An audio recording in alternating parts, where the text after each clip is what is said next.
The elevator doors opened with a quiet hiss, and an elderly woman, cloaked in the silence of her wheelchair, glided across the polished marble floor of the corporate building's grand lobby.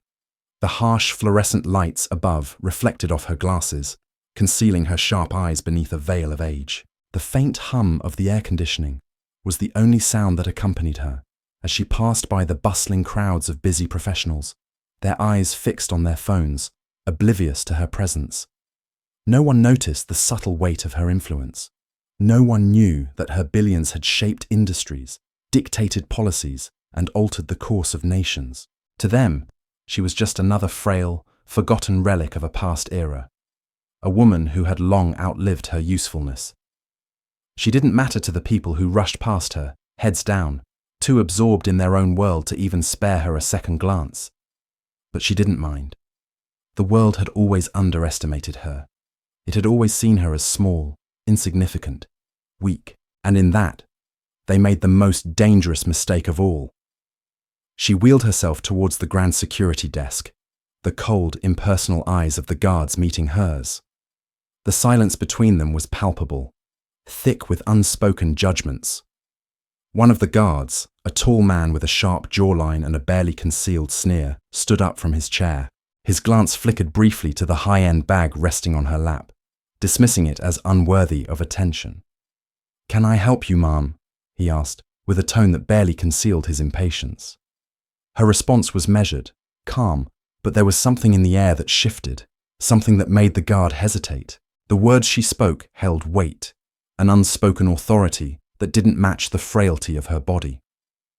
"I'm here for a meeting," she said, her voice low, almost imperceptible. "Meeting?" the guard repeated, his eyebrow arched in disbelief. "And with whom, exactly?" She didn't flinch, didn't let the mocking tone get to her. "With the people who are responsible for the company's operations here," she replied smoothly, her voice unwavering. The words, simple as they were, sounded foreign to his ears. There was no sign of recognition, nothing that suggested her presence should matter. He grunted, glancing toward the back office. "You'll have to wait," he muttered, clearly dismissing her request before turning to answer a call from his colleague. As the guard turned away, his voice dripping with condescension, the woman's fingers twitched slightly. The air around her seemed to thicken, the walls closing in. She knew they didn't care. She knew they didn't understand. But soon, they would. She had made them. She had made all of them. And now, after years of silence, after decades of being disregarded, the time had come for them to realize just how wrong they were about her. The silent war that had raged in her mind for so long would finally find its voice. She settled back into her chair, her lips curling ever so slightly into a smile as she waited, waiting for the moment when the truth would crash down on them and their world would come apart at the seams. The game had begun. The minutes stretched into an eternity as she sat motionless in the wheelchair, her fingers lightly tracing the smooth edge of the armrest. The lobby bustled with life, a flurry of well-dressed men and women who seemed to glide by without a care, their conversations filled with business jargon and fleeting gossip. Yet for all their movement, they ignored her, as if she were a shadow on the edge of their reality. To them, she was invisible, an afterthought in a world that thrived on success, speed, and power. She was a relic, a woman of no consequence in their eyes, and that was exactly how they wanted it. That was how they needed it. But there was a part of her, a small part that even now felt the sting of their indifference, that wished to shatter the silence, to stand up from that wheelchair and force them to acknowledge her, to see her not as an old woman in a chair, but as the titan she had once been. Her gaze shifted across the room, locking onto the security desk once more. The guard who had greeted her earlier now sat behind the desk, his feet propped up, idly scrolling through his phone. He didn't even glance in her direction. The nerve, the audacity. His indifference spoke volumes. Her hand tightened into a fist, nails digging into the flesh of her palm as she fought the wave of frustration threatening to rise within her. She had once been a force of nature, a name whispered in boardrooms, a woman whose investments had made or broken entire industries. But here, now, in this cold, sterile building, She was nothing more than an old black woman in a wheelchair, a charity case, a symbol of everything they thought was beneath them. She could feel the racism hanging in the air like a thick, invisible fog. The sneers, the dismissive glances, the hidden contempt. It was there in the way the guard had looked at her, as though she were beneath his notice, beneath his worth. His voice had dripped with mock politeness, the kind of faux civility that masked the hatred simmering just beneath the surface. She had seen it 1,000 times before. This prejudice, this silent judgment that came with the color of her skin. It was always the same. They didn't see her as a person. They saw her as other, as something less than human, something to be ignored, dismissed, or humiliated. In their eyes, she was a relic of a bygone era, a woman whose time had passed, and in some ways, they were right. But they didn't know the truth. They had no idea who she was, and they never would, until it was too late. The door to the back office opened with a sharp click, and a man emerged, his face a mask of corporate indifference. He was young, perhaps in his mid-30s, dressed in an expensive suit that reeked of privilege. He had the confident gait of someone who had never been told no, someone who had always known his place in the world. He barely spared her a glance as he passed by, his eyes fixed firmly ahead. "Ma'am, please take a seat in the waiting area," the guard said, finally acknowledging her presence. His tone had shifted now, the faintest edge of annoyance creeping in. She didn't move. "I'm here to meet with someone," she said calmly, her voice steady despite the fury that churned beneath her calm exterior. "Someone who will be expecting me." The guard looked at her, his lips curling into a sneer. He was clearly done with her. "Listen, lady," he said, his voice taking on a sharper edge. "I don't have time to entertain this. Just sit down, and maybe we'll figure this out later." He turned his attention back to his phone, effectively dismissing her. The woman's hand trembled slightly as she clenched her fist. The insult hung in the air, thick and suffocating. How dare he speak to her like that? How dare he treat her as if she were nothing, as if her very existence were inconsequential? The bile of resentment and bitterness rose in her throat, but she swallowed it down, controlling herself with a lifetime's worth of discipline. She had been underestimated before. She had been dismissed, ignored, treated as invisible for too long. But the time for silence was over. She would make them see her, whether they wanted to or not. Her eyes drifted to the sleek, polished doors of the office, the glass reflecting the cold, sterile light of the lobby. She knew that beyond those doors lay the real power, the people who controlled everything, the board members, the executives, the ones whose names were spoken with reverence and fear in the halls of this building, the ones who had no idea that she was the one who had funded it all, the ones who had no idea that they owed their wealth, their influence, their very existence to her. She had created this world, and now she was here to take it back. The minutes dragged on. Every second felt like an eternity. She could feel the eyes of the guard on her now, no longer ignoring her but looking at her with the barest hint of irritation. He didn't want her here. He didn't want to deal with her. His patience was wearing thin, and she could see it in his stiff posture, in the way his fingers tapped impatiently against the desk. But she didn't move. The silence stretched longer still. Finally, the guard sighed, a loud, exaggerated sound that filled the air. He stood up, walking toward her with slow, deliberate steps. His eyes never left her, his gaze sharp and filled with a barely concealed contempt.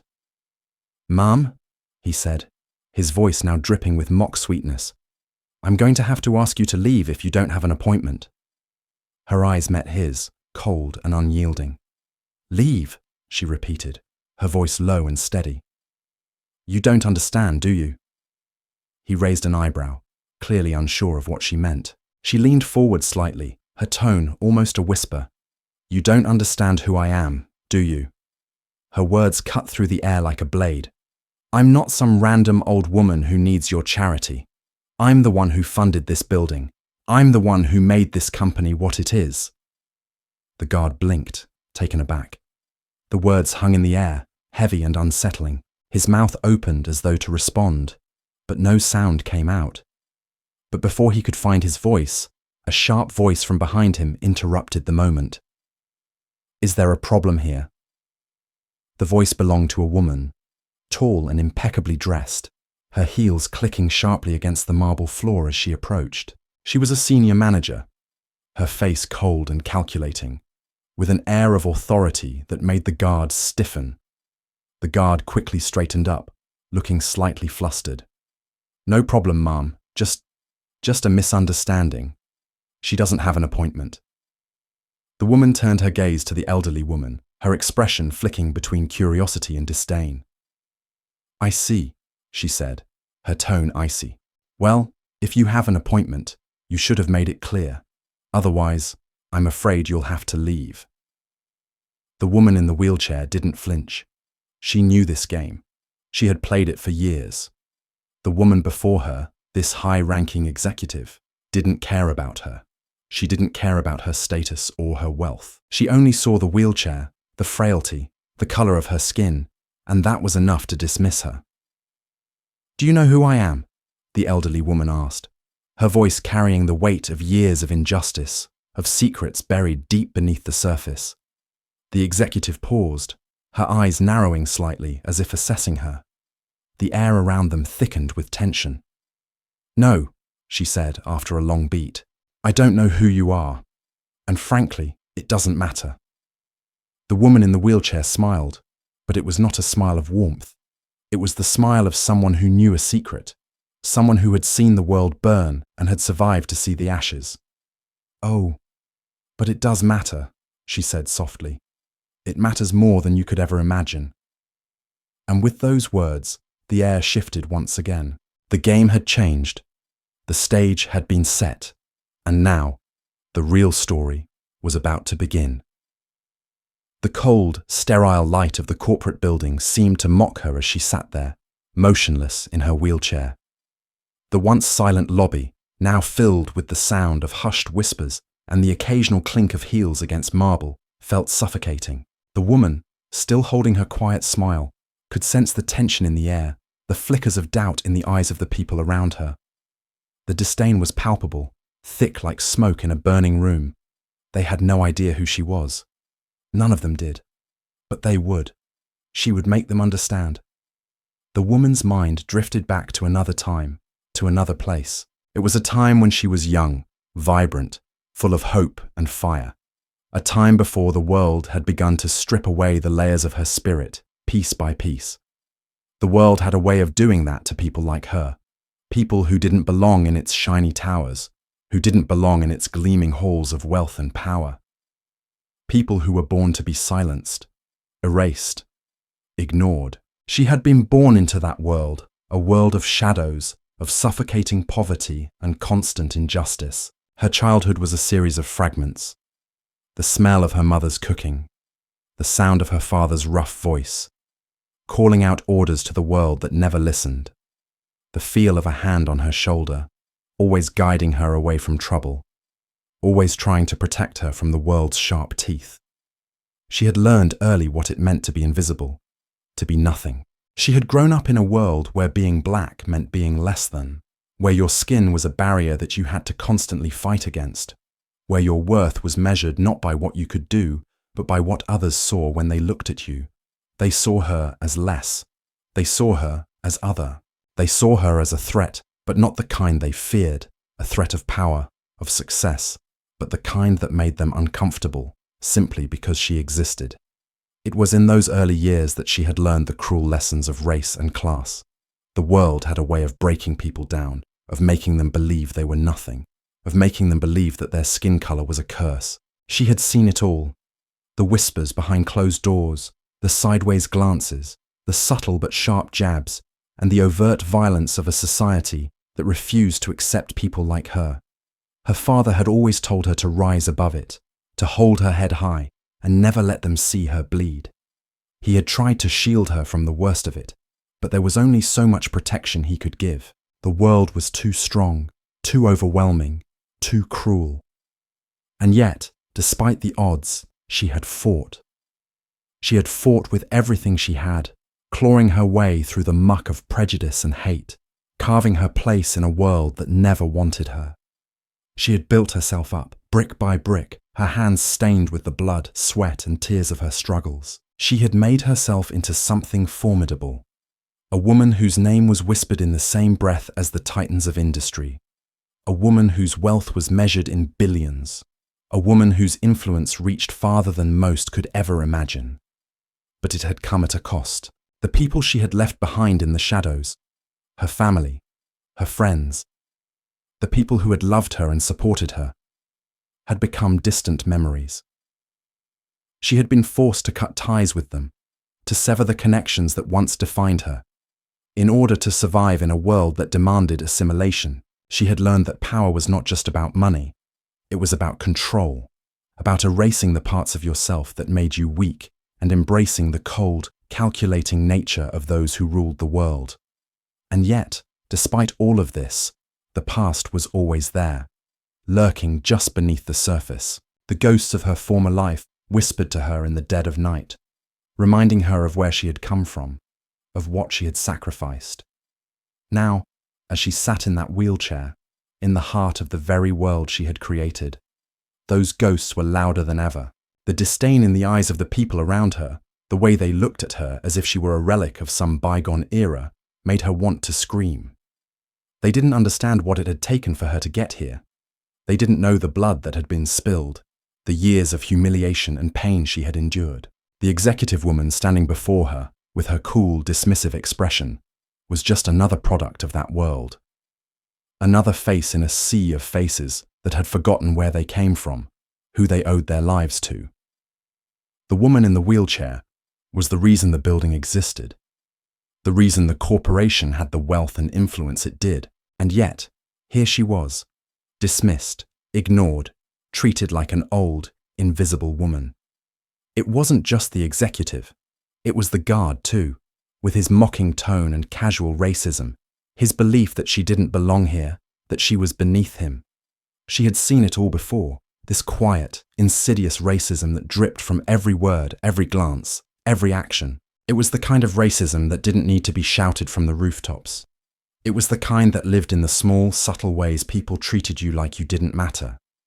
She had seen it in the way the world had treated her father, how he had been forced to work twice as hard just to be considered half as good. She had seen it in the way her mother had been ignored, invisible, even when she had worked tirelessly to put food on the table. She had seen it in the way the world had rejected her, again and again, forcing her to prove her worth in a way that no one else had to. And now here she was. The irony wasn't lost on her. She had built this empire, this tower of wealth and power, brick by brick, and now they thought she was nothing. Now they thought she was weak, invisible, old. They had no idea that she was the one who had given them everything they had. Her hands trembled slightly as she gripped the armrests of her chair, her mind racing with the flood of memories. She could feel the rage building within her, the years of humiliation and injustice, the sting of every slight she had ever endured, all coming to a head in that moment. But she held it in check. She had learned long ago that anger was a weapon, and like all weapons, it had to be wielded carefully. She had a plan. She always had a plan. The executive woman's voice cut through the air, sharp and cold. "I'm afraid, ma'am, you'll have to leave if you don't have an appointment. There are no exceptions." The guard, who had been standing behind her, looked at the elderly woman with an expression of barely contained impatience. He had had enough. "Ma'am," he said, his voice low and condescending, "I'm asking you one last time. If you don't leave, we'll have to escort you out." She could feel the weight of his gaze on her, the way he saw her as less. She could see it in the way he held himself, as though he were superior, as though he were entitled to treat her like this. Her heart thundered in her chest, the old wounds from her past bleeding open once more, the memories of the men who had tried to break her, of the women who had whispered behind her back, of the systems that had worked tirelessly to keep her down. All of it came rushing back. But she wasn't broken anymore. She was no longer the scared little girl who had begged for mercy. She wasn't the woman who had cowered in the shadows, afraid of what would happen if she spoke out. She was a force to be reckoned with. And she was about to remind them all just who she was. Slowly, deliberately, she rose from her wheelchair, her hands gripping the armrests for support. The movement was slow, calculated, but there was a power in it, a power that sent a ripple of uncertainty through the room. She stood taller than she ever had before, her back straight, her eyes locked onto the executive woman, whose expression had shifted from indifference to alarm. "You want to know who I am?" she asked, her voice low but commanding. "I'm the one who made this company. I'm the one who funded this building. And I'm the one who will tear it all down if you continue to treat me like this." The words hung in the air, heavy and final. The room fell silent. For the first time that day, the woman could see the flicker of fear in the eyes of those around her, and she smiled, because they had no idea what they had just awoken. The game was only just beginning. Let's take a brief pause here. We'd love to know where you're listening to our stories from, and if anything in this tale resonates with your own experiences. Feel free to share in the comments. Your thoughts and feedback are always appreciated. Don't forget to subscribe so you don't miss any future chapters. Now, let's continue. The woman stood motionless in the middle of the lobby, her back straight, her hands still gripping the armrests of her wheelchair as if she were anchored to the ground. The sharp sound of her words lingered in the air like a thunderclap, cutting through the tension with a precision that no one had expected. The entire room seemed to hold its breath, the weight of the moment pressing down on everyone in it. For the first time since she had entered the building, the people around her, those who had once disregarded her, dismissed her as an invisible, inconsequential old woman, paused. They looked at her, really looked at her, with a mixture of confusion, unease, and something else, a flicker of fear that had never been there before. The guard, who had been so quick to belittle her moments before, now stood frozen, his mouth slightly agape. His eyes darted between her and the executive, whose composed exterior had finally cracked, revealing a subtle crack of doubt. The executive's lips parted as if to say something, but she hesitated, unsure of how to respond. But the woman in the wheelchair didn't give them the chance to regain their footing. Her voice, steady and commanding, filled the silence. "I'm not here to make idle threats," she said, her words hanging in the air like a dark promise. "I'm here to remind you all of something you've forgotten. The very foundation of this place, the money that built it, the power that sustains it, and most importantly, the person you've been so eager to disregard." The executive finally found her voice, but it was brittle, her tone colder than before. "Ma'am, I don't know what you think you're implying." "Oh, I think you do," the woman interrupted, her tone sharp, cutting through the other woman's words like a blade. "You think you can dismiss me because I'm old. You think you can treat me like I'm invisible because of the color of my skin. But you know nothing about the life I've lived, the battles I've fought, the power I've amassed." Her eyes narrowed, her lips curling into a tight, controlled smile. "And I am not going anywhere until you understand that. Until you all understand that you are nothing without people like me, without people who've had to fight for every inch of space you take for granted." The tension in the room escalated, the silence stretching uncomfortably long as everyone waited for someone, anyone, to speak. The murmurs that had filled the lobby moments before had now died away, leaving only the soft hum of the building's air conditioning to fill the void. The guard, now visibly uncomfortable, shifted on his feet, casting furtive glances at the executive. The woman in the wheelchair could see the doubt creeping into his eyes, the recognition that he had underestimated her. That was all she needed. He was no longer in control of the situation. And then, in a move that seemed to take the entire room by surprise, the executive took a step back, her cold facade slipping just enough to reveal something underneath. Fear. "Listen," the executive said, her voice less sure now. "We can talk about this. I'll get someone higher up. We can work something out. But you need to understand that this isn't the place for whatever this is." The woman in the wheelchair didn't flinch. She wasn't here to negotiate. She wasn't here to ask for permission. She had worked too long, fought too hard, and endured too much to be cowed by the likes of these people, who thought they were entitled to everything just because they wore the right suits and held the right titles. "No," she said firmly, her voice unwavering. "You don't get to decide the terms here, not anymore." And with those words, the room fell into another uneasy silence. She could see the wheels turning in the executive's mind, the realization that this was not a situation she could easily walk away from. She could feel the guard's growing discomfort, his hands twitching as if he wanted to make a move but wasn't sure what to do next. The woman in the wheelchair exhaled slowly, her breath steady, her mind calculating. She had expected this. She had known that the first reaction would be confusion, followed by resistance. They were accustomed to power, but only the kind that came from privilege.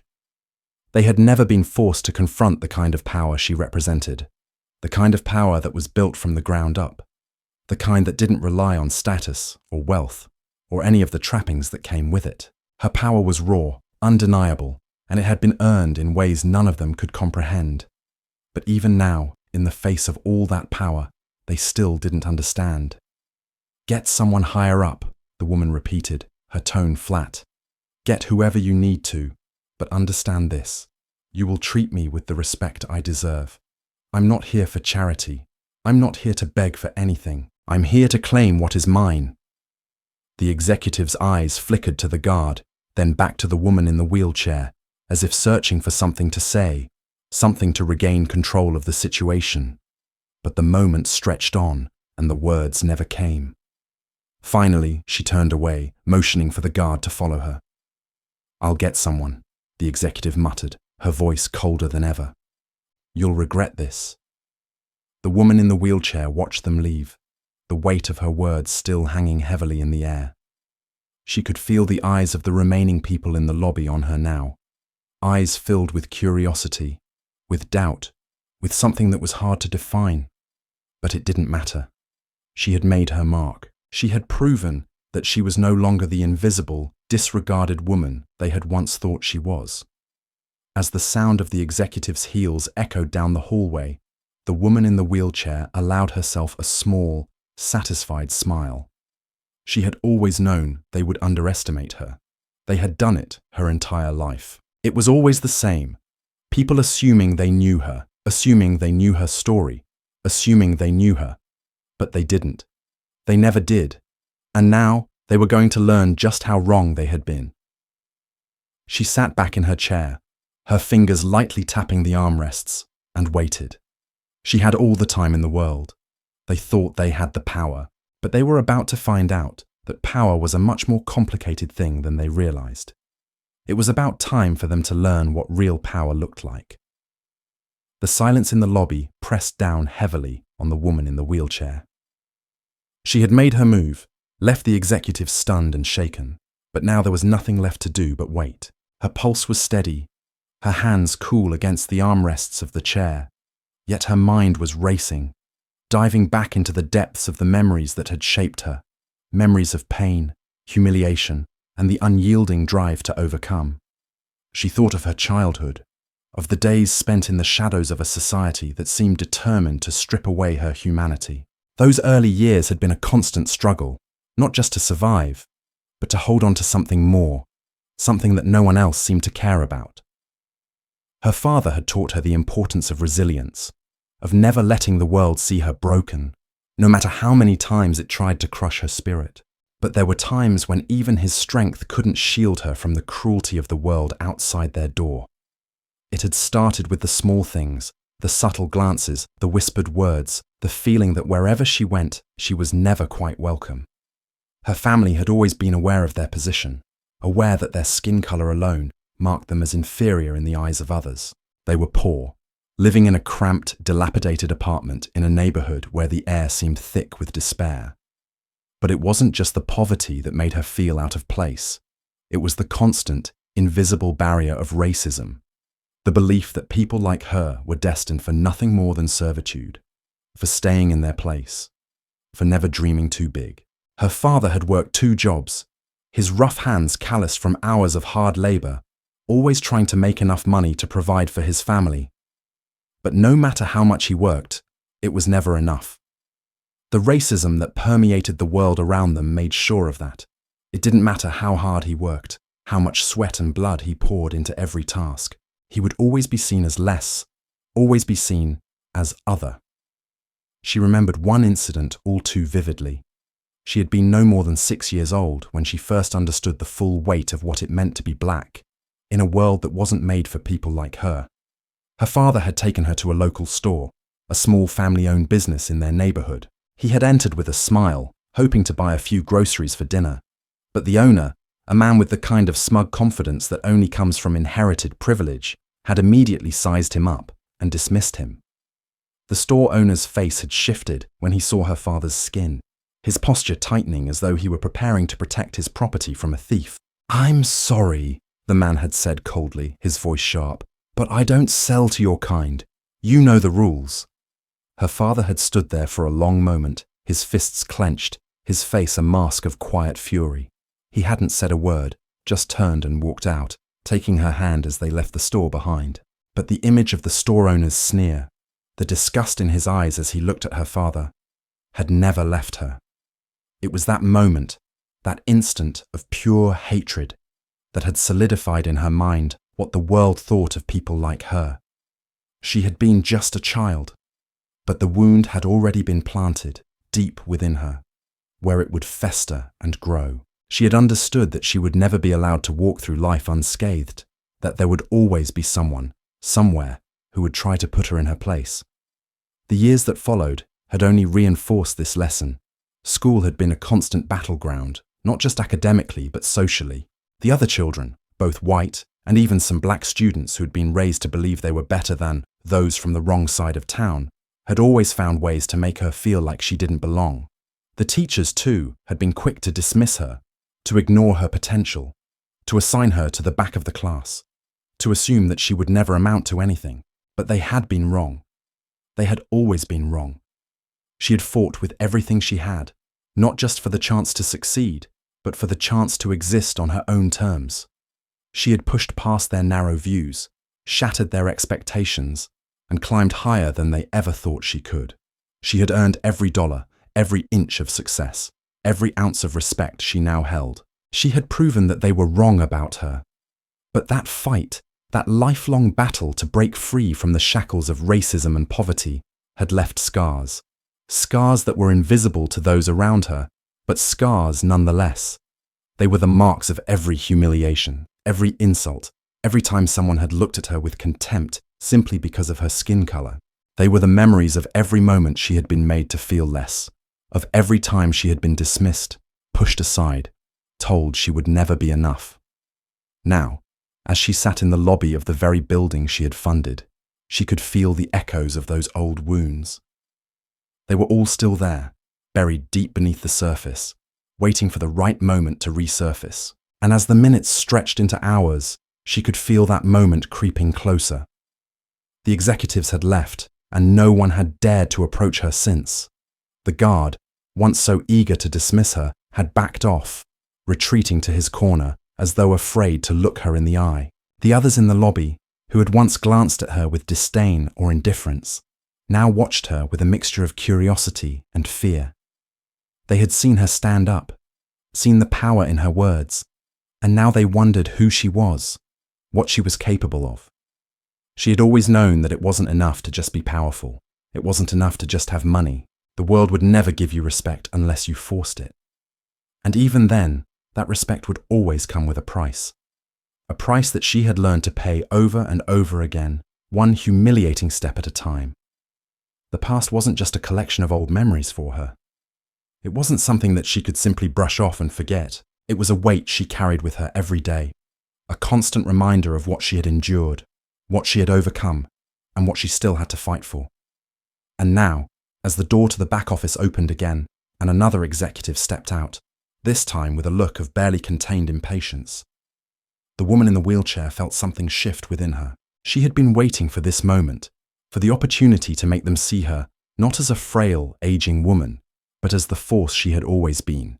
They had underestimated her, they had humiliated her, and now they were going to understand just who they were dealing with. The new executive, a tall man with slicked back hair and an air of superiority that seemed to drip from every pore, approached her with a look of disdain in his eyes. "You," he said, his voice cold, "are causing a disruption. I'm afraid we don't have time to entertain your little..." demands, "If you don't leave now, we will have to call security." The woman in the wheelchair met his gaze with the same unyielding calm she had carried for years. She had heard words like these before. They were nothing new. Nothing could rattle her now. "I'm not leaving," she said simply, her voice steady. "And you will listen." The man's lips curled into a thin, mocking smile. "You think you can just walk in here and—" "I'm not walking in here," she interrupted, her voice cutting through his words like a blade. "I've built this place. You think you can throw me out like some beggar on the street, just because I'm not wearing a suit or standing tall in front of you? You think you can ignore me because of my age? My race?" The man faltered, clearly taken aback by her boldness.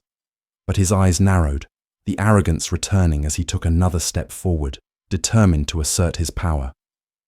"You don't know who you're dealing with, old woman," he said with a sneer.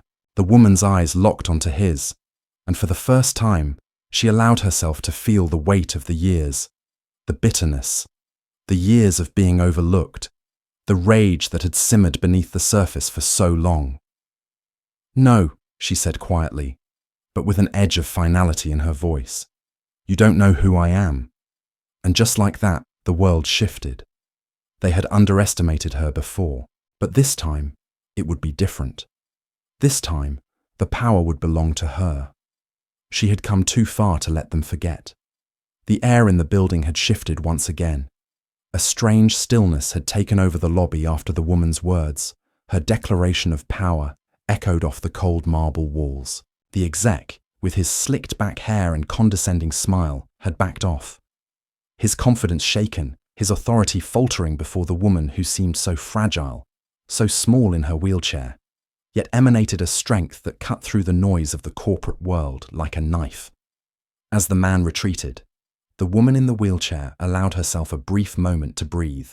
She sat still, her hands clasped together on her lap, her eyes half closed as she allowed the waves of tension to roll off her like a distant storm.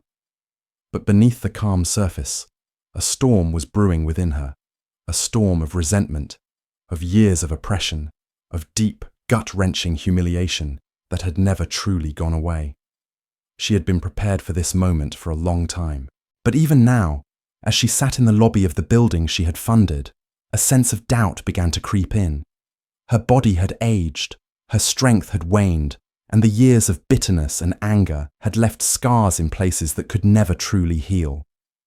She had spent decades fighting for recognition, for respect, for a seat at the table that had been denied to her simply because of the colour of her skin. She had fought for every inch of space in a world that sought to confine her to the margins. But now that she had made her move, she felt it. An unsettling sense of something not yet finished, not yet complete. It was the recognition that even after all she had accomplished, after all the wealth, all the power, there was still a part of her that carried the weight of the past. That weight, those ghosts of her younger years, were always with her, never truly gone. As she sat in the chair, she could feel the memories pulling her back, drawing her into that familiar place of pain and frustration. Her mind drifted to the day she had first realized what it meant to be less. To be born with a color of skin that could never be wiped away. A skin that marked her as an outsider, an intruder in a world that wasn't made for her. She had been a young girl, barely in her teens, when the realization hit her like a slap to the face. It had been a simple, seemingly insignificant incident. A classmate had whispered something cruel as she walked past, but it had been enough. Enough to make her feel the sting of difference, enough to make her understand the power of words, of hatred, and of racial prejudice. Go back to where you came from. You don't belong here. Those words, simple as they were, had stung deep, and they had stayed with her for years, echoing in her ears every time she had been dismissed, ignored, or belittled by those who thought they were her superiors. The looks, the sideways glances, the way people crossed the street when they saw her walking alone. These were the small daily humiliations that had worn away at her, bit by bit, until she was no longer just the girl who had been ignored. She had become the woman who was never truly seen, who was treated like a shadow, dismissed by those who believed they had the right to define her. That day, when her classmate had spoken those words, something inside her had snapped. The rage had come, an overwhelming torrent of anger that she could never fully express. It was the anger of every black person who had been forced to accept their place in a world that had already decided where they belonged. The anger of every woman who had been told she was too much, too loud, too difficult for the world around her. But the rage was not enough. It wasn't enough to just feel it. She had learned that she had to show them. She had to prove them all wrong. And in the years that followed, she had done just that. She had clawed her way to the top, using the pain, the humiliation, as fuel for her rise. She had built her empire piece by piece, brick by brick, until the world could no longer ignore her. She had shown them what it meant to underestimate her. Yet now, as the silence stretched on in the lobby, the weight of those years pressed down on her once more. She had built an empire, but at what cost? She had destroyed parts of herself along the way, parts that could never be rebuilt. The bitterness, the anger that had driven her forward now felt like a heavy burden, one that she carried but could never fully shake off. There were moments when she wondered if it had been worth it, if all the sacrifices, all the pain, had truly led to anything more than just power and wealth. The faces of those who had helped her and those who had betrayed her danced in her mind's eye. There had been people she had trusted, people she had loved, and people who had stood beside her until they hadn't. Until they too had cast her aside when it became inconvenient, when her rise had threatened their own place in the world. She had trusted so many, only to watch them turn their backs on her when the world became too cold, too calculating. And there were the ones she had destroyed along the way. She had fought for power, for dominance, but she had also crushed others in her wake. The ones who had tried to take from her, who had tried to keep her down, had been swept aside like dust. The faces of her enemies, those who had once looked down on her, had all been erased, sacrificed in the name of her success. But now, sitting in the lobby of the building she had funded, she couldn't escape the feeling that, despite everything she had achieved, she had never truly been free. She had built an empire, but in doing so, she had trapped herself in it. The very power she had gained had become her cage. The world she had fought so hard to conquer had only served to remind her of her place in it, to remind her that, no matter how high she climbed, she would always be seen through the lens of her race, her gender, her age. The guard, standing nervously off to the side, was still watching her from a distance. He had seen the exchange earlier, had seen the power in her words, and now he was unsure how to act. The other executives too were avoiding her gaze. They had come, they had tried to assert their dominance, and now they were afraid. But that fear wasn't enough. It was a hollow fear, a fear that came from not understanding, from not knowing what it was like to fight for every inch of space in a world that constantly sought to push you back. The woman could feel their discomfort, the way they squirmed under her gaze. But she could also feel the tremors of doubt inside herself. The thought that perhaps this wasn't the answer, that perhaps, despite everything, she was still trapped in the cycle of resentment, of anger, of trying to prove herself, the cycle that had defined her for so long. Her thoughts were interrupted by the sound of a door opening, another executive, another fresh face, stepping into the lobby with a look of calculated arrogance. This one, a man with a clean-shaven face and a suit so pristine it could have been made for a runway, walked towards her with purpose, as though he had already decided what he was going to do. "Ma'am," he said, his tone smooth, almost patronizing. "I've heard about your little display earlier. I'd appreciate it if we could speak privately." Her eyes flickered toward him, and for a moment she simply stared. She knew what this was. It was the same condescension she had faced 1,000 times before. The tone that told her she was nothing more than a nuisance, a minor inconvenience in the grand scheme of things. But this time, she wasn't going to let him play the game. Not this time. Not when she had finally started to see the truth. "I'm not interested in your apologies or your explanations," she said coolly, her voice carrying the weight of years of lived experience. "I'm here because I belong here, not because you've decided I do. And I'm not going anywhere until you understand that." The man's smile faltered for just a second before he regained his composure, but it was enough to show that he was starting to realize that he was dealing with someone who was no longer afraid, someone who had nothing left to lose. "Then I suppose we'll be having a different conversation," he said, his voice now laced with frustration. She could see the flicker of uncertainty in his eyes, and for a moment, she allowed herself a small, knowing smile. They thought they could control her. They thought they could put her in her place. But they had never understood who they were dealing with. She wasn't just a woman in a wheelchair. She was the woman who had built everything they stood on, and now she was about to tear it all down.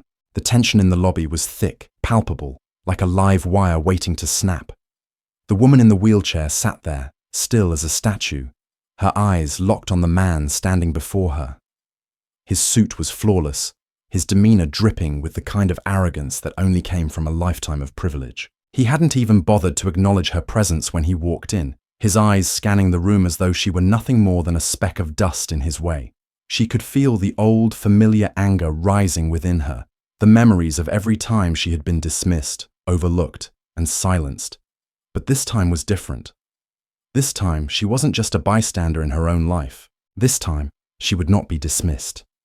"Mom, let's cut to the chase," he said, his voice smooth, as though he were trying to soothe her. "I've heard about your little outburst earlier. I understand you may have some issues with our security protocols, but there's no need to make a scene. We're happy to resolve this matter quietly if you cooperate." She narrowed her eyes. He didn't see her as a person. He saw her as an obstacle to be dealt with, a problem to be solved. That was how people like him operated, smooth, efficient, and utterly lacking in empathy. She had seen it countless times before, the way they pretended to be conciliatory, while all along they were calculating how best to push you aside. "No, you don't understand," she replied, her voice cold, cutting through his feigned politeness. "This isn't about security. This isn't about protocol. This is about respect. This is about acknowledging the power that built this empire, the power that I built." The man's smile faltered for a moment, a brief flicker of something resembling doubt crossing his face, but he quickly masked it, his expression hardening. He had heard this kind of talk before, from other people who thought they deserved more than they had earned, the ones who were always looking for a fight, always looking for validation. He assumed she was just another one of those people, a woman who had grown used to having things handed to her, but who wasn't willing to accept that the world didn't revolve around her. "You seem to misunderstand your position here," he said, his voice taking on a condescending tone. "This is a corporate building. You don't belong here. You're not part of the club, not part of the team. So, either you leave quietly, or I'll have to get security involved. And I'm sure we don't want that, do we?" His words were deliberate, dripping with disdain. It wasn't enough that he had already dismissed her once. Now, he was treating her like she was an inconvenience to be dealt with, a problem to be swept under the rug. And the worst part? He didn't even recognize the danger in his words. He didn't see that, by belittling her, by trying to reduce her to nothing, he was walking a fine line. But that was the way it had always been, wasn't it? People like him, those with power, always tried to keep people like her in their place. They tried to make sure she remembered her role, her status. They did it with a smile, with a pat on the back, with the illusion of civility, but it was still the same message. You don't matter. You're nothing. You'll never be enough. She felt the old wounds opening once more, the scars of a lifetime spent fighting to be seen, to be heard, to be acknowledged. The pain was sharp, raw, but she no longer flinched. She had learned long ago to channel that pain into something stronger, into something that would crush those who sought to crush her. And now, in this moment, she was going to show him just how wrong he was.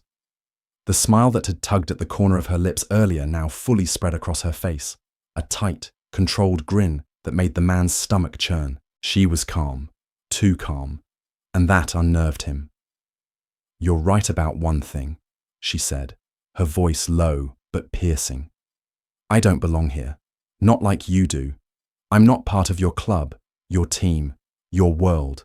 But you see, I don't need to be." The man's brow furrowed in confusion. What are you talking about? I'm talking about real power, she said, her voice carrying the weight of every year she had spent building herself up, every dollar she had earned, every battle she had fought. I'm talking about the kind of power that doesn't rely on titles or fancy suits or corporate games, the kind of power that doesn't have to answer to anyone. His eyes widened slightly, but he quickly masked his surprise with a sneer.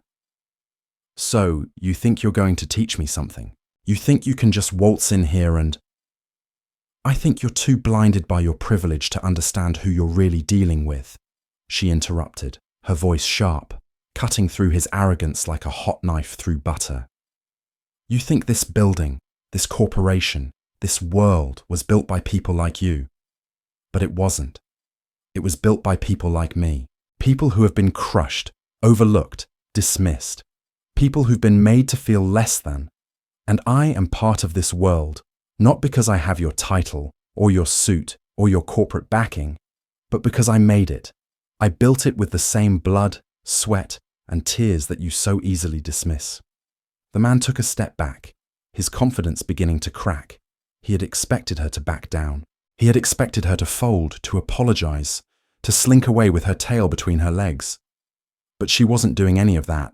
She was standing there, unyielding, strong, as though she belonged in the very heart of this world. You're nothing, he sneered. Just some angry old woman who thinks she can play the victim.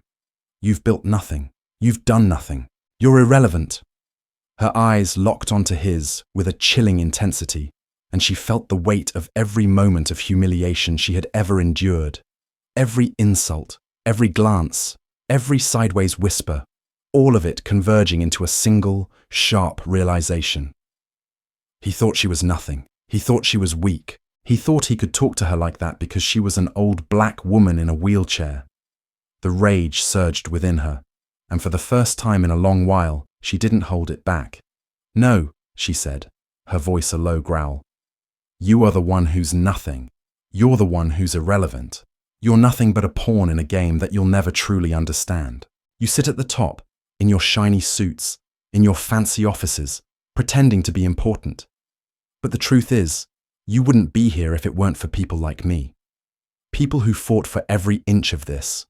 People who bled for this. And the moment you forget that, the moment you think you can dismiss me or any of us, is the moment you'll realize how fragile everything you've built really is.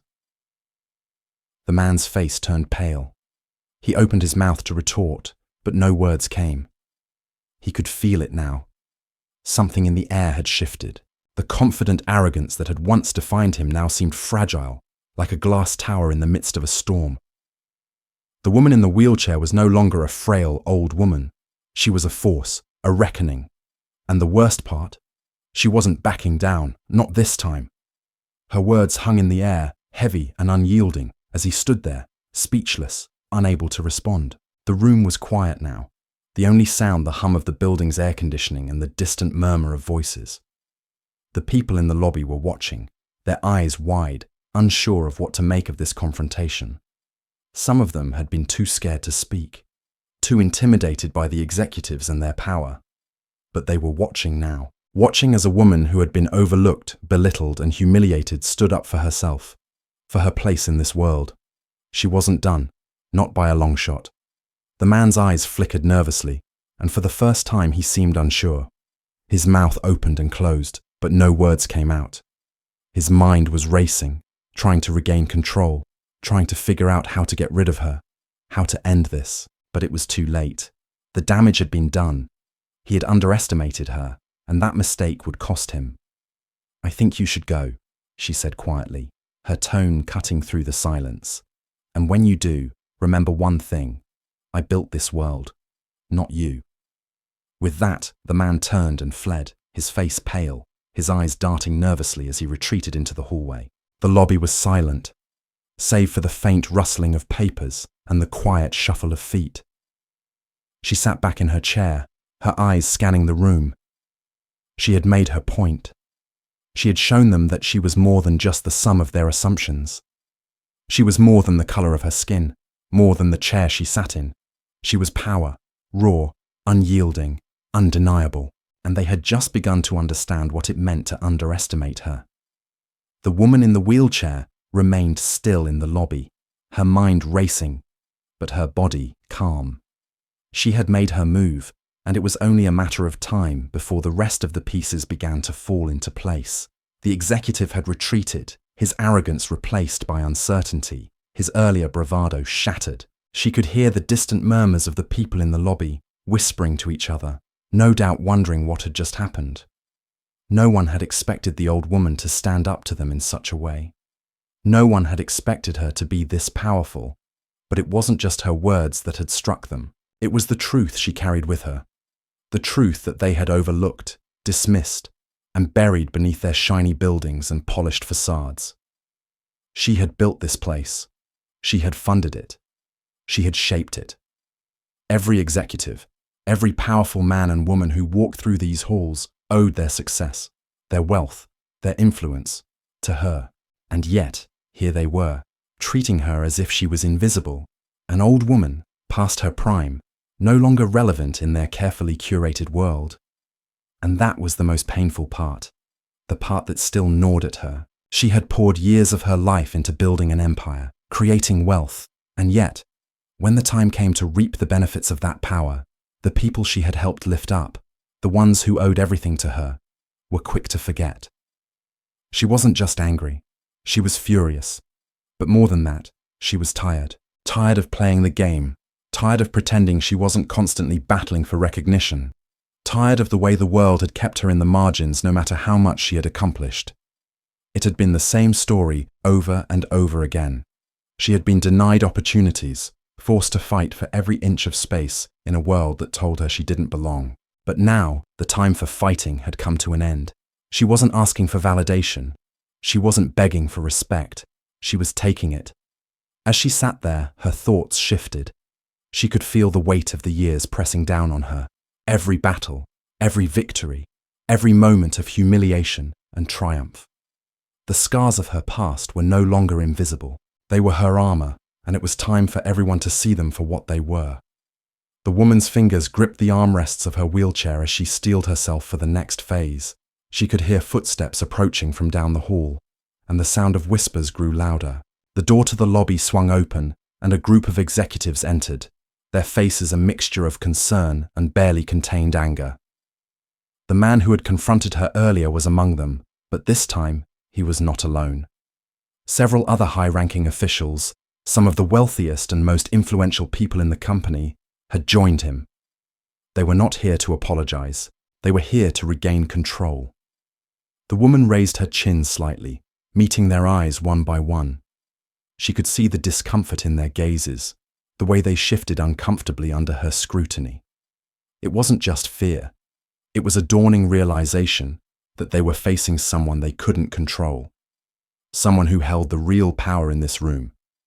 Someone who had made them what they were.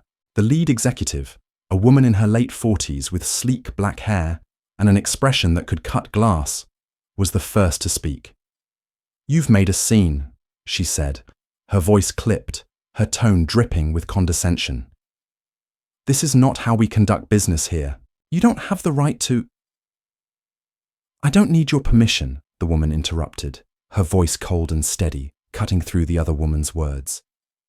"I don't need your approval or your validation. What I need is for you to understand that I built this empire. You wouldn't be here if it weren't for me. You wouldn't have the wealth, the status, the power you so eagerly flaunt if it weren't for people like me.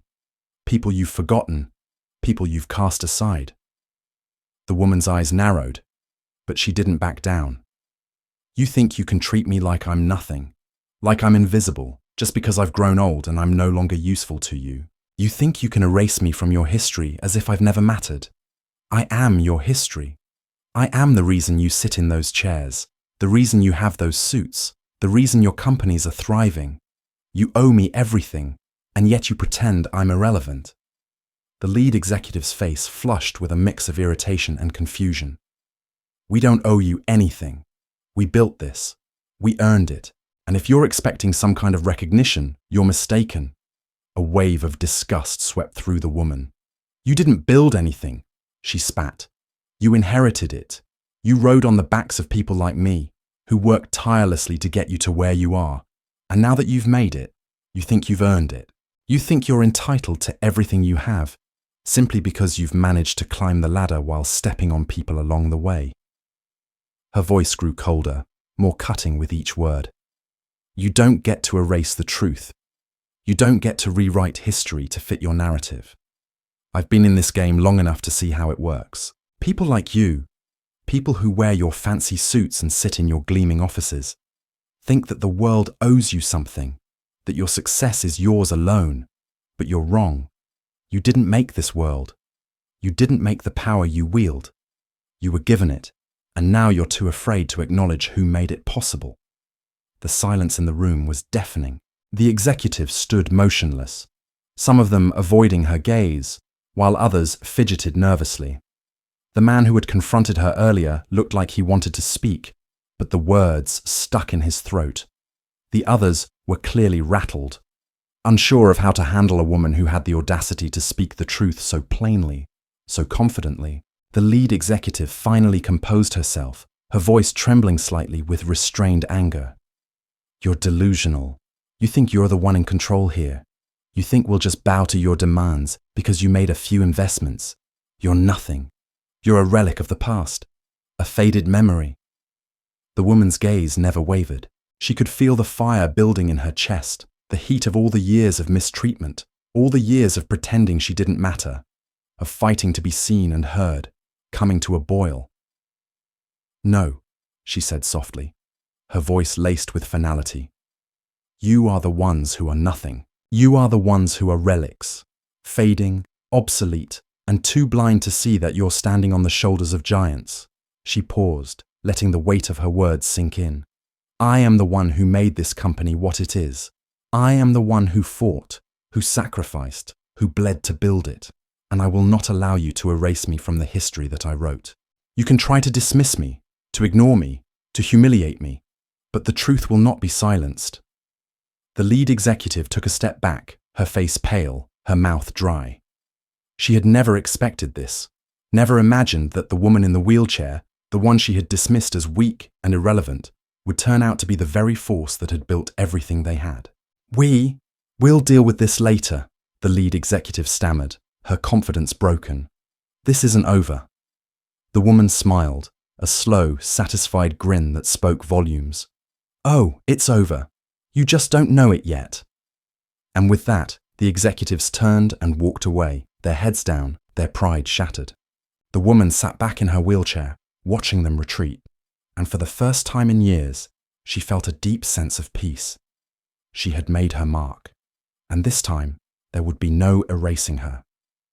The doors to the lobby slid shut with a finality that echoed throughout the empty space, leaving the woman in the wheelchair alone with the weight of her actions. She could hear the muffled voices of the executives retreating down the hall, their hurried footsteps growing quieter as they moved farther away from her. The silence that followed felt almost oppressive, as though the building itself was holding its breath, waiting for something else to happen. She remained still, her hands resting on the armrests of the wheelchair, her mind racing. She had spoken the truth, and for a brief moment, she had seen the fear in their eyes, fear of what they didn't understand, fear of what they had never been forced to confront. They had thought they could walk into this building, wearing their suits and their airs of superiority, and dismiss her as irrelevant. But she had shown them that she was anything but that. The woman closed her eyes for a moment, letting the tension of the confrontation ebb away, though the residual anger still simmered beneath the surface. She had waited so long for this moment, waited so many years for a chance to make them see her, not as the frail, aging woman in the wheelchair, but as the force she truly was. And she had succeeded. She had made them feel her power, made them understand that she was not someone to be dismissed, not someone to be ignored. It had taken years of silence, years of pain, but now they knew. They knew who she was. But even as the thought settled in her mind, a flicker of doubt arose within her. She could still hear their voices in her head, the whispers of the executives, the quiet condescension they had shown her. She had always known the world had underestimated her, But could this really be enough? Could one moment of confrontation truly change everything? Could she dismantle an empire with just her words? The questions gnawed at her, the uncertainty making her fingers tighten around the wheelchair's armrests. The battle was far from over. It wasn't just about making a scene or forcing them to listen. It was about something deeper, something more fundamental. She was no longer fighting for recognition. She was fighting for the truth to be acknowledged, for the history to be rewritten in her favor, for the power she had given to these executives to return to her. She had spent years building this empire, but now it was slipping away. And she would not let that happen without a fight. Her thoughts were interrupted by the sound of approaching footsteps. This time, it was not the retreating executives, but someone else. Someone who had seen the power shift and was coming to assess the damage, to see if they could put everything back together again. She could feel the change in the air, the subtle shift in the power dynamic that had been set in motion. It was time for the next phase of her plan to unfold. The woman raised her head, her eyes sharp as she scanned the door to the lobby. A figure stepped into the room, a man this time, tall and confident, with a suit that screamed authority.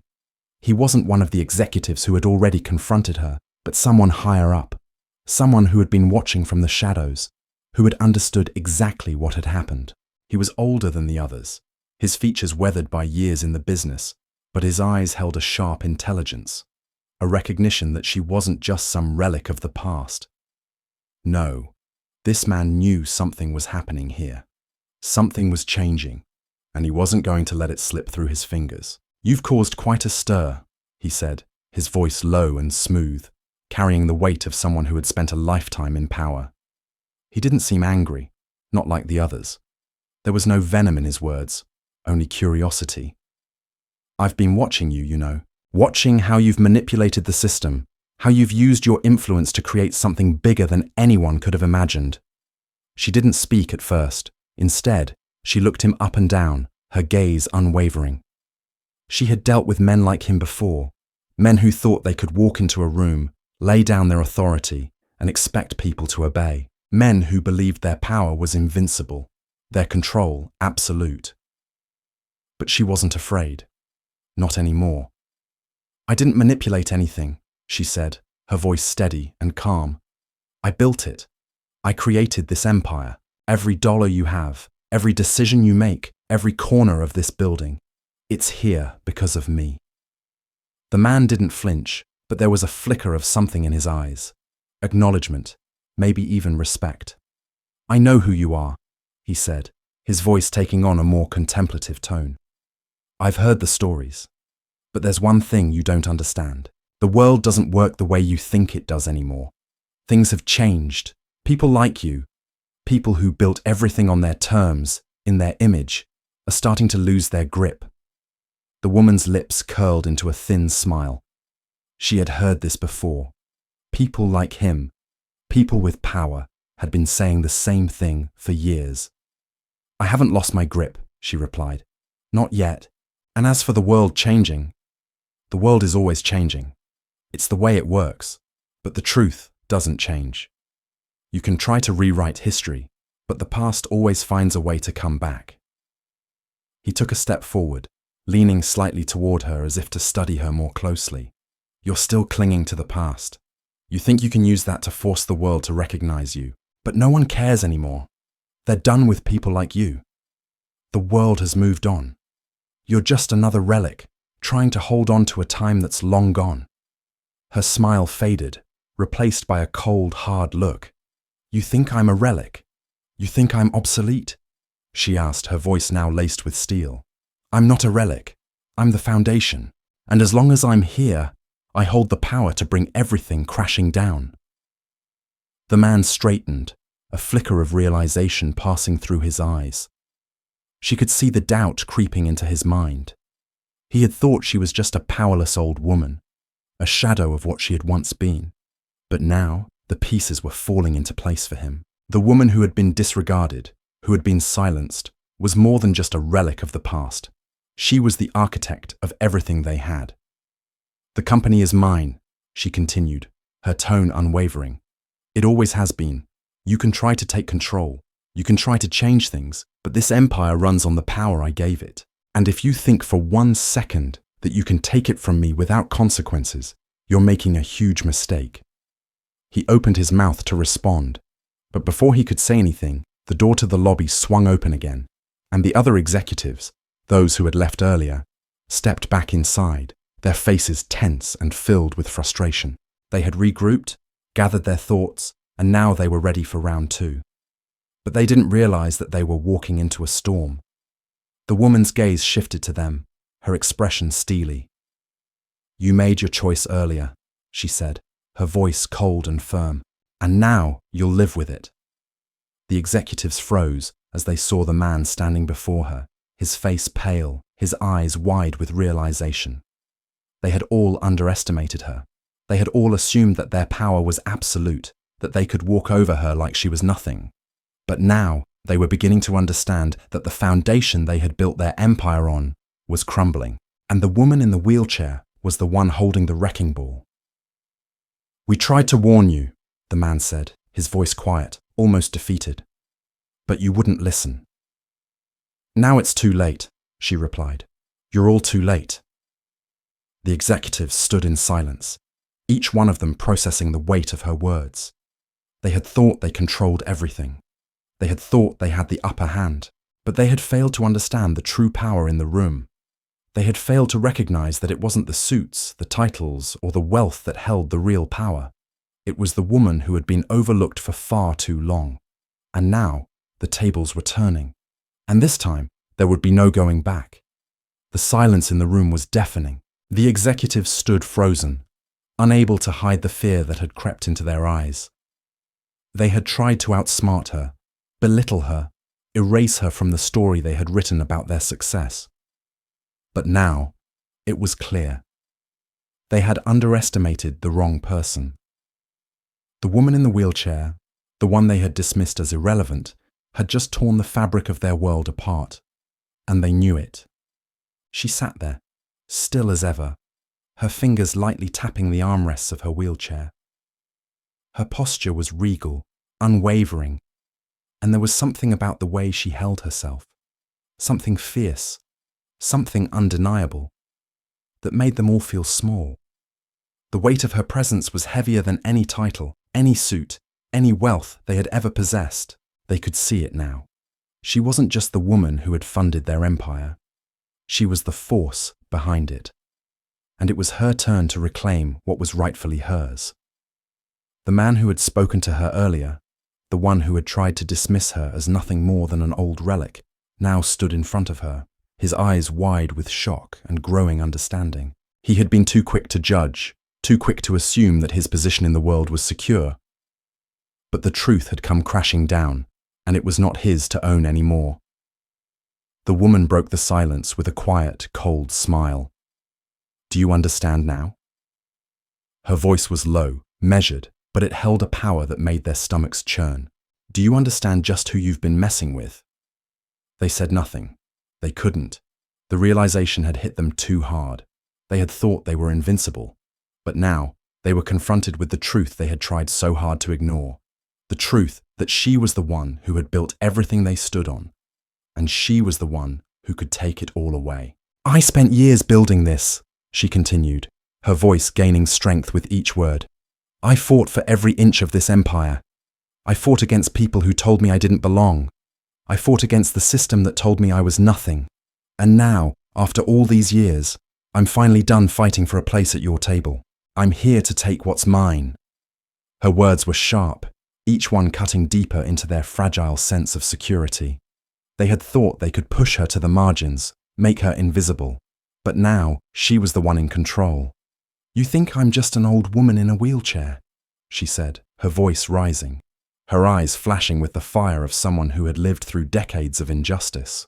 "You think because I'm older, because I'm not useful to you anymore, that I don't matter. But you couldn't be more wrong. I've always mattered. I've always been the one pulling the strings, whether you knew it or not." The weight of her words was undeniable, and for the first time, the executives shifted uncomfortably. They were no longer in control. They had no more power over her. She had taken that power back, piece by piece, until there was nothing left for them but the crumbling remnants of their empire. The woman paused for a moment, letting the room fill with the tension of her silence. Her gaze swept over them, taking in their discomfort, their growing realization that they had lost. "I've been patient for far too long," she continued. "I've watched you take everything I built, everything I worked for, and twist it into something unrecognizable. You've used my money, my influence, my sacrifices to prop up your own egos. But now you've forgotten the one thing that matters. I control the narrative." She let the words hang in the air like a heavy storm cloud, the weight of truth pressing down on the room. "And I will not allow you to erase me from history. I will not let you rewrite the story of what this empire truly is. Not anymore." The executives looked at each other, their faces pale, their expressions faltering as they came to terms with the magnitude of what she was saying. The man who had once dismissed her now looked like a man lost at sea, grasping at straws for something, anything that would make this situation make sense. But it was too late for him, too late for all of them. She had won. "You know what I'm going to do now?" the woman asked, her voice softer now, but no less powerful. "I'm going to take everything you've built, piece by piece if necessary. I'm going to tear it down. Because I can. Because I built it in the first place. And I'm going to watch as you beg for a place back at the table I built with my own hands." Her eyes locked onto theirs, and in that moment, they saw something in her. A quiet, unyielding power that they couldn't match. They had been playing a game of illusion, pretending they were the ones with control, but she had always been the one pulling the strings. She had always been the puppet master, and they had just been too blind to see it. A hush fell over the room. No one spoke. No one moved. They were paralyzed by the truth, and they knew it. The woman in the wheelchair slowly stood up, using the back of the chair for support. Her movements were deliberate, slow, but there was a finality to it, like the moment when the storm is about to break. She stood tall, her back straight, her gaze unwavering. The power she had spent a lifetime fighting for was finally hers again, and she was ready to reclaim it. "I am done being your invisible woman," she said quietly, but with an intensity that made the walls seem to shake. "I'm done being the one you overlook, the one you erase. I'm done being the shadow in your game. This is my game now, and you're nothing without me." As she spoke, the executives began to realize the truth of her words. They had been too caught up in their own greed, their own inflated sense of power, to see what was right in front of them. They had thought they could break her. They had thought they could tear her down. But in doing so, they had created the very force that would destroy them.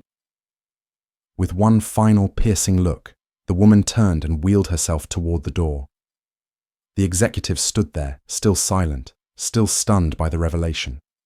They had just witnessed the most humiliating defeat of their lives, and they knew there was no coming back from it. They had tried to push her aside. They had tried to make her invisible. But in the end, they had only revealed their own weakness. They had only shown that they were nothing without her.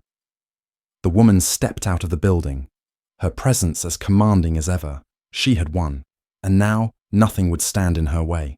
The empire she had built would fall under her control again, piece by piece, until nothing remained of the empire they thought they owned.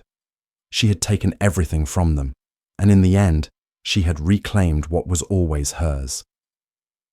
We would love to hear what you think about this story. Did any part of it resonate with you? Have you experienced racism in your own life? Your thoughts and feedback are incredibly important to us, and we deeply appreciate every one of you for taking the time to listen. If you enjoyed the story, don't forget to subscribe, like, and share your thoughts in the comments. Your support means everything to us. Have a wonderful day, and as a way for us to know you listened all the way through, feel free to write the phrase, "The power of truth never fades." We're excited to hear your thoughts. Thank you.